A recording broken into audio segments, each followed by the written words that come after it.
Hi, it's Chris Watkin here, and I'm joined by Zoe. Hang on, wait. Before you start with that bullshit question about women in estate agency, I think it's about time I spoke to you.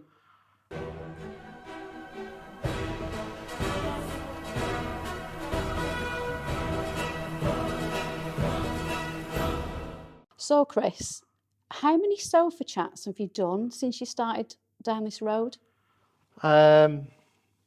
From 1,800 videos. Right, so you've done 1,800 videos.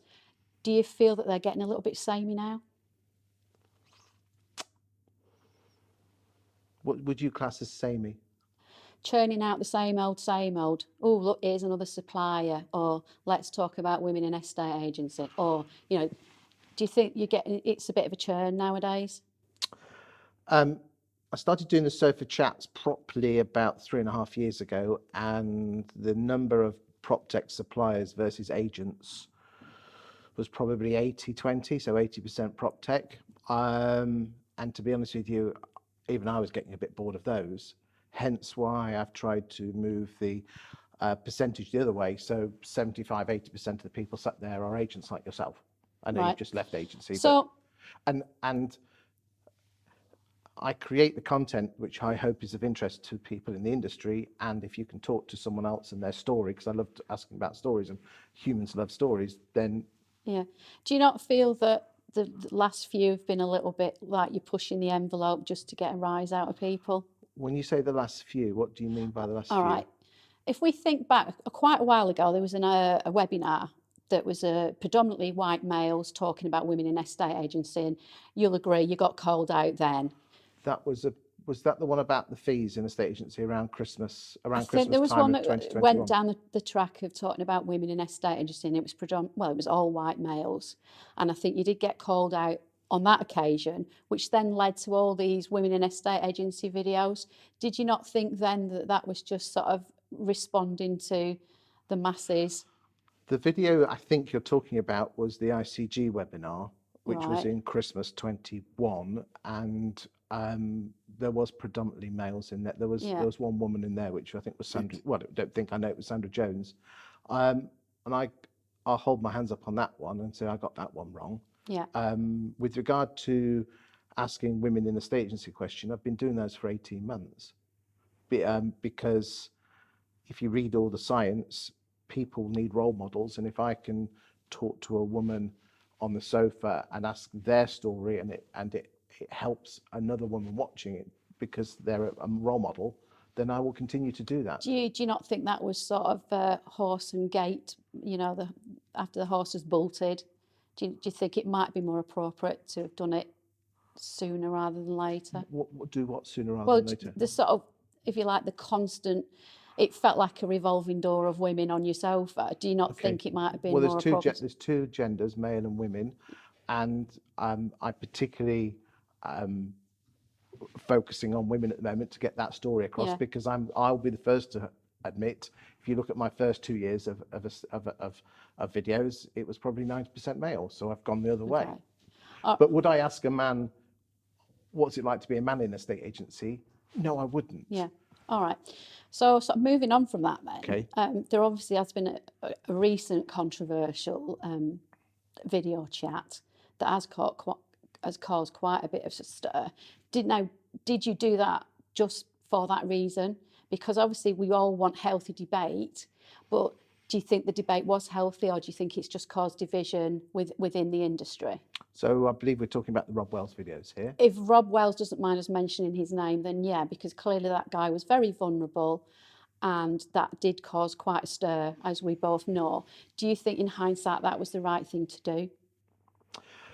With Rob Wells, we did 5 or 6 videos, one of which was his story, which we published first, and then we did a series of other videos, one of which was how he perceived women get treated differently in the workplace in a estate agency compared to men.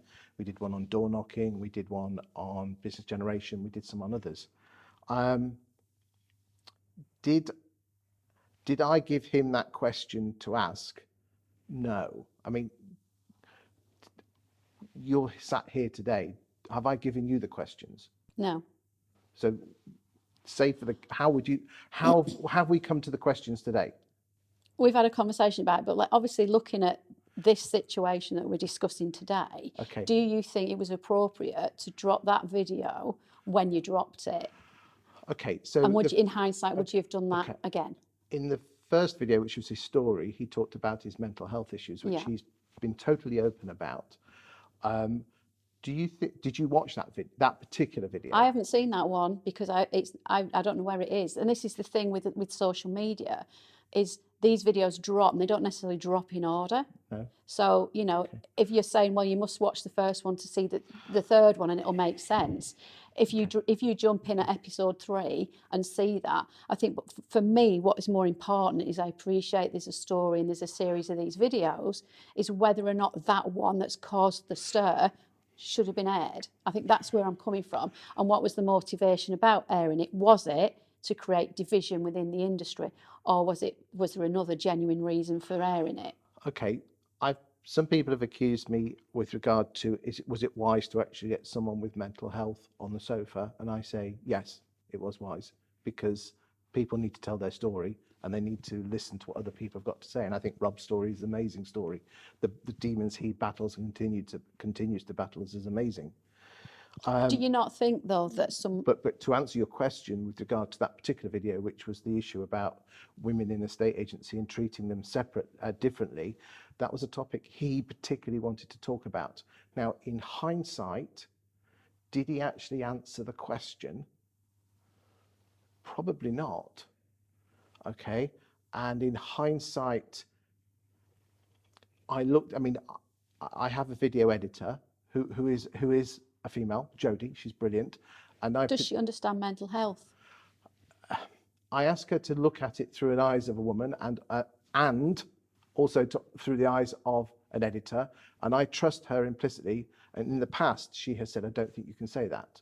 And she said to me, and I trust her implicitly, because I was there in the conversation, but also is that was okay to go. Right. In isolation, did Rob, okay, I think there was 2 points. Did Rob answer the question? No, in hindsight, I don't think he did. Should have I put that video out?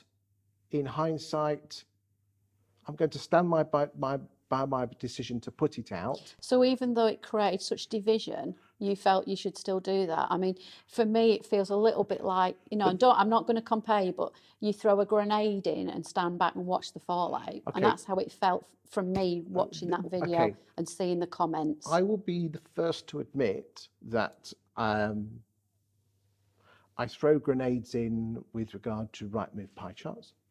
Okay. And I throw grenades in to talk about estate agents slapping the word exchanged on pictures. And I will go hell for leather for those, because those are something which I'm very passionate about. Yet at the same time, I'm not anti right-move pie chart. I just think it needs to be done at the right time. And I'm not anti talking about estate agent success. I just think chucking a photograph of the word exchanged on is crap marketing, which is doing agents so much bad. It's unbelievable. If they did actually tell a story like Tony Ruby, you'll get this.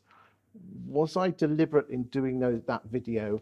Was I trying to do clickbait? No, I wasn't. I was trying to talk about a story which Rob was passionate about, you know, that from a point of view of a man talking about women, because it's important that women talk about being a woman in an estate agent. I don't know what that's like, but if I can talk to someone on a sofa and find out what it's like so other people can learn, both that other women and more importantly, other men can learn from it, I will do that. And I think it's also important to talk about it from a man's point of view. But did he answer the question? No, he didn't, in hindsight. Okay. Okay. So what you're saying is your motives were genuine, and it went down a path that you particularly weren't expecting. I didn't think. I mean, I've chucked out some videos about estate letting agents committing, saying that we're going to commit suicide. I've done videos. I've done a video about a woman being raped by her estate agency boss. I've got other videos which are sitting in my vault, which I'm very nervous to throw out, because someone was been accused of basically saying you can either have a career or your baby, but you can't have both. I don't chuck this stuff out willy-nilly. So what would you say then to any person that did feel quite upset about that particular video? How do you think you could bring yourself back from the brink with it? There was no malice in publishing that video. If it offended someone, then I am sorry it offended you. But I will still stand by my belief in that was the right thing to do. At the time? At the time. Yeah. There was no malice. I mean, every single person that sits on this sofa, people say, what's your motivation of doing these videos? And my motivation of doing these videos is, how much have you paid to be here today? Nothing. You're costing me £300, okay? Worth every penny. Indeed, worth twice the price. But why do you think I do these videos? What is my motivation? I don't know, that's why I'm asking. You've not actually come out that question, right. But now you are. What is your motivation? Because I'm a believer in the power of content marketing. And the power of content marketing is not to talk about what you sell or what you do, is to actually create content which is of interest to these things. And I suppose what you're saying is by not putting that video out, there's a form of censorship there by the masses, which, that's freedom of speech in some Nobody respects, has the right not to be offended. Yeah. Okay? No one has the right. We live in a society where the stuff that you chuck out, and 99% of the stuff that I chuck out, people will ignore. How to get higher fees, how to be a better estate agent. I've chucked out 1,800 videos. I've dealt with some really difficult topics, and the one that is incendiary, well, two. One, I did a webinar where I chose the people, and it was all about fees. And I'll be straight. I went for Michelle Gallagher because she got number one estate agents at the Best Estate Agent Guide, and she couldn't do it. Should I have gone for other women? Yes, I should have done. Okay? I'll hold my hands up on that one, and I'll say, I don't get it right. I don't get it right all the fucking time, excuse my French. But I try and do my best. And if my way of doing that is to get more women on that sofa to tell their stories, so it helps other women and helps other men realize what they're doing wrong, then I will continue to do that. And I do that totally at my own cost, because A, I enjoy doing it, and B, indirectly, it does help me indirectly. But I'm not a clickbait person when it comes to my videos. I am when it comes to Rightmove pie charts. And will I continue to get it right all the time? No, I won't. But I will continue to do my best. And I ask everyone in the industry, if you think I'm going in the wrong direction, you give me a shout. I don't get it right. I don't get it right all the time. I want the industry to keep me accountable, keep me on my toes. And yes, I've started to address more of the women in the state agency, but I've got a lot more to go when it comes to diversity. My record is atrocious on that. I have asked. It's not come back with people wanting to sit there, but I'll have to just try harder. What I would say is this: if you think, anyone watching this, if you've got a great story to tell, pick up the phone to me. Okay, well, thank you for being so candid today and me catching you out like this, and I hope that, it's made a difference. Thank you. Thank you.